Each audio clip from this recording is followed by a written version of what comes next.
যারা অল্পতে রেগে যান তারা কী ধরনের লোক হন আমি আজ সে নিয়ে আলোচনা করব। আমাদের শরীরে 6টা রিপু আছে বা শত্রু আছে: কাম, ক্রোধ, লোভ, মোহ, মায়া, মাৎসর্য। তার মধ্যে দ্বিতীয় শত্রু হলো এই ক্রোধ। এই ক্রোধ মানুষকে কিন্তু অনেক অযাচিত কাজ করতে উদ্রেক করে, অর্থাৎ অনেক অপরাধমূলক কাজ করতে উস্কানি দেয়। এই ক্রোধের বশে মানুষ কিন্তু জীবনে অনেক ভুল করে বসে, যার পরিণাম কিন্তু ভয়ঙ্কর হয়। পৃথিবীতে এমন অনেক কাহিনী রয়েছে যেখানে দেখে লক্ষ্য করা যাবে বিভিন্ন রাজা মহারাজা তাদের বিভিন্ন ভুলের কারণে কিন্তু তাদের সাম্রাজ্য খুইয়েছিলেন, শুধুমাত্র এই ক্রোধের কারণে। বর্তমানে কলিযুগে অনেক লোক তাদের দম্ভের কারণে, তাদের অযাচিত রাগের কারণে, একে অপরকে সহ্য করতে না পারার কারণে কিন্তু আজকে জেলের ঘানি টানছে। ঠিক ক্রোধ কোন মানুষের থাকা বাঞ্ছনীয় বা কোন মানুষের থাকা বাঞ্ছনীয় নয়, আমি সেই নিয়ে আজকে আলোচনা করব। বা ক্রোধ থেকে মানুষ কি শিক্ষা নিতে পারে, বা যে ব্যক্তি রেগে যাচ্ছে সেই মানুষটি কীরকম, আপনি কি করে বুঝবেন? ক্রোধ মানুষকে জীবনে অনেক অশান্তিমূলক কাজেতে উস্কানি যোগায়। এই ক্রোধ মানে যে ক্রোধেতে মানুষ যদি কোনো রেগে যায়, কী কারণে সে রাগছে সেটা নিয়ে কিন্তু আমরা অনেকে অনেক রকম কথাবার্তা বলি। যে মানুষটি হঠাৎ করে রেগে যায় তার সম্পর্কে আমরা অনেক বিরূপ মন্তব্য করি, তার চরিত্র সম্পর্কে, তার ব্যাকগ্রাউন্ড সম্পর্কে, তার শিক্ষা সম্পর্কে, তার ব্যবহার সম্পর্কে, তার কাজের পরিধি সম্পর্কে আমরা অনেক কিছু সিদ্ধান্ত নিয়ে ফেলি তাড়াতাড়ি। কারণ ক্রোধ সবাইকে কিন্তু তার প্রতি একটা বিতৃষ্ণা এনে দেয়। সেই মানুষটি যে বদরাগী সেটা সম্পর্কে আমরা সহজেই ধারণা করতে পারি বা ধারণা করে নিই স্বভাবতে, কারণ কেউ চায় না তার সাথে খারাপ ব্যবহার করুক বা খারাপ ব্যবহার হোক। এই ক্রোধ মানুষের জীবনে সবারই রয়েছে, কম বেশি, কারুর বেশি কারুর কম। যাদের বড্ড পরিমাণে বেশি তাদের এই ক্রোধ নিয়ে কিন্তু সতর্ক হওয়া প্রয়োজন। তো ক্রোধ কখন থাকা উচিত বা কখন থাকা উচিত নয়, বা কার মধ্যে থাকা উচিত বা কার মধ্যে থাকা একদমই উচিত নয়, আমি সেই নিয়ে আজকে বলব।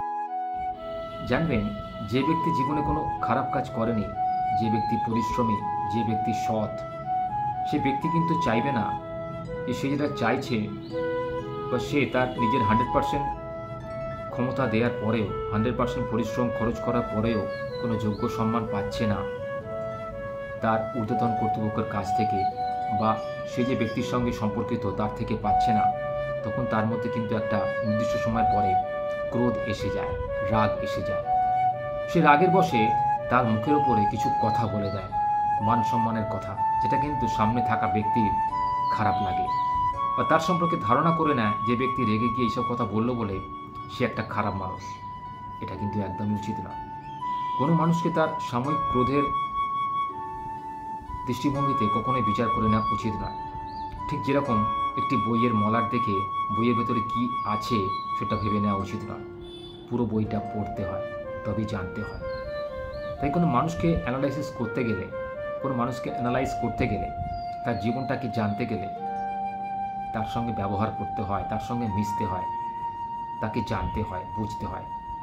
সাময়িক রেগে মেগে সে কথা বললো মানে যে সে খারাপ ব্যক্তি, সেটা কখনোই নয়। হতে পারে তার মনটা খুব নরম, হতে পারে সে এমন কোনো কিছু দেখে ফেলেছে বা এমন কোনো কিছু বিরুদ্ধে যেতে চাইছে যেটা বেআইনি, তার সামনে বেআইনি কোনো কাজকর্ম ঘটছে, সেটা সে সহ্য করতে পারছে না, কারণ সে সৎ ব্যক্তি। সে জীবনে কারো কোনো ক্ষতি করেনি, অনিষ্ট করেনি, কারো অর্থ ক্ষতি, কারো শারীরিক ক্ষতি, মানসিক ক্ষতি সে করে আসেনি।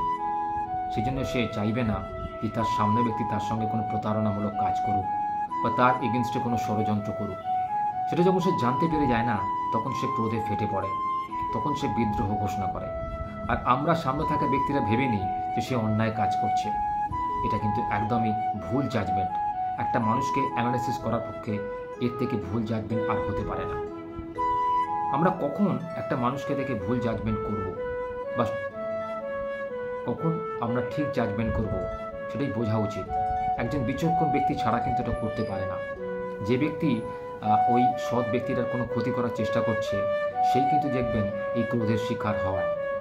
ধরুন আপনি কোনো জায়গায় দীর্ঘদিন ধরে কর্ম করছেন, আপনি আপনার কাজের মধ্যে কোনো খামতি রাখেন না, আপনি খুব নিষ্ঠার সঙ্গে আপনার কাজকর্ম সম্পাদন করছেন, অথচ দীর্ঘদিন কাজ করার পরও আপনার ঊর্ধ্বতন কর্তৃপক্ষ আপনার মাইনে বাড়াচ্ছে না, বা আপনার বিরুদ্ধে কোনো খারাপ কথা প্রচার করছে, বা আপনাকে হাঁটিয়ে দিয়ে অন্য কোনো নতুন ব্যক্তিকে সেই স্থানে নিয়োগ করতে চাইছে, কিংবা ধরুন আপনি সমাজে একজন প্রতিষ্ঠিত ব্যক্তি, কিন্তু আপনি সৎ ব্যক্তি, আপনি কোনোদিন কারোর থেকে কোনো টাকা পয়সা নিয়ে কাজ করেন না, আপনি সবাইকে খুশি মনে বিনা স্বার্থে লোকের সেবা করে যান, এতদিন করে এসেছেন, কিন্তু কিছু অসাধু সম্প্রদায়ের লোক, অসাধু লোক বা লোভী লোক অর্থের লোভে আপনাকে সেই পথ থেকে হাঁটাতে চাইছে, সেক্ষেত্রে আপনার বিদ্রোহ করাটা স্বাভাবিক।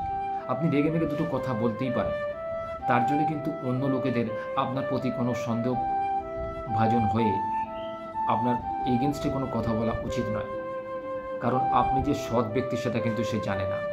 আপনার বাইরেটুকু সে দেখল, ভেতরটা কিন্তু সে জানে না। নারকেল দেখতে কিন্তু বাইরে শক্ত, তার ভেতরে কিন্তু জলে ভরা। বেল বাইরেটা কিন্তু শক্ত, তার ভেতরে কিন্তু শ্বাসে ভরা। রেগে যাওয়া মানুষের ভেতরটাও কিন্তু এই একই রকম, বাইরেটা কিন্তু শক্ত, ভেতরটা কিন্তু নরম। একটু যদি লক্ষ্য করে দেখা যায়, একটু যদি বিচার করে দেখা যায়, দেখবেন এই সমস্ত রেগে যাওয়া লোক যারা হঠাৎ করে রেগে যায়, তারা যেন মনের দিক থেকে খুব ভালো মানুষ হন। তারা সবসময় কিন্তু নিজেকে একাকিত্বে ভোগেন। দেখবেন জীবনে অনেক কষ্ট আছে, এদের দুঃখ আছে, এরা এমনি রেগে যায় না। জীবনে প্রচুর এরা কষ্ট সহ্য করে এসছে, এরা সৎ ব্যক্তি।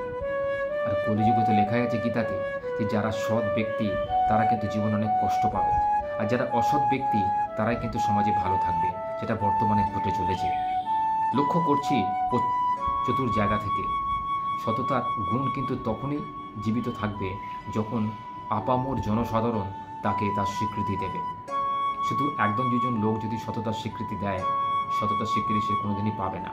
কারণ একজন ভালো বললে 100 জন তাকে খারাপ বলবে, কারণ সে সৎ ব্যক্তি, সে কখনোই চাইবে না অন্যায় কাজ করতে। তাই সৎ ব্যক্তি চিনতে অবশ্যই একজন রেগে যাওয়া মানুষের সঙ্গে বন্ধুত্ব করুন। দেখবেন আপনি জীবনে অনেক কিছু শিখবেন, অনেক কিছু জানবেন। তার জীবনের দৃষ্টিভঙ্গি দিয়ে নিজের দৃষ্টিভঙ্গিকে আপনি পরিবর্তন করতে পারবেন। জীবনে অনেক সমস্যার সমাধান আপনি করতে পারবেন সে রেগে যাওয়া ব্যক্তির সান্নিধ্যে গেলে। এরা খুব ভালো বক্তা হয়, এরা খুব ভালো ইনফ্লুয়েন্সার হয়। আপনি এদের থেকে কিন্তু অনেক কিছু শিখতে পারবেন। জীবনে বাঁচতে গেলে কিন্তু শিক্ষার গুণ থাকা খুবই জরুরি। প্রতিটা পদক্ষেপে আমাদের শিক্ষার গুণ থাকা উচিত, কারণ বাঁচতে গেলে শুধুমাত্র খাওয়া পড়া থাকলেই বাঁচা যায় না। জীবনটাকে সঠিকভাবে পরিচালনা করতে গেলে একজন যোগ্য ব্যক্তির সাহচর্যের প্রয়োজন হয়। এই সমস্ত রেগে যাওয়া ব্যক্তি কিন্তু মনের দিক থেকে খুব সাদা লোক হন। আমি গ্যারান্টি দিয়ে বলতে পারি, আপনি যদি কোনো এই রেগে যাওয়া ব্যক্তি সান্নিধ্যে আসেন, দেখবেন আপনার অনেক অসাধ্য কাজ সাধন হয়ে যাচ্ছে। আপনি এদের থেকে ইনফ্লুয়েন্সড হয়ে এমন কিছু শিখবেন, এমন কিছু জানবেন, দেখবেন এটা আপনি এর আগে কোথাও কারো কাছ থেকে পাননি। ভালো থাকুন।